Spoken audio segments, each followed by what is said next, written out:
This is Dr. Karmen Smith, mental health therapist and author of the book, The I Am Solution.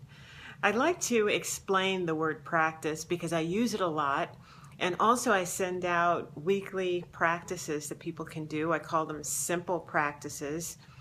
And basically what they're intended to do is to realign or rewire the brain.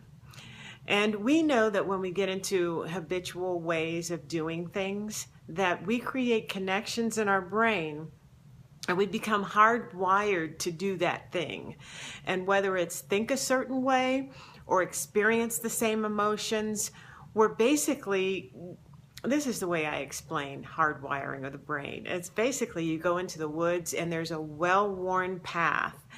And that is what we're used to doing. That's the habits that we get into, that well-worn path.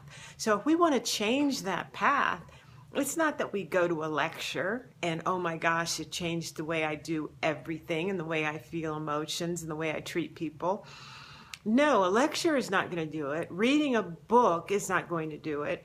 And so what can help us realign our brain and create a whole different pathway that can benefit us and the people that we work with and the people that we love and the world as a whole, we have to practice.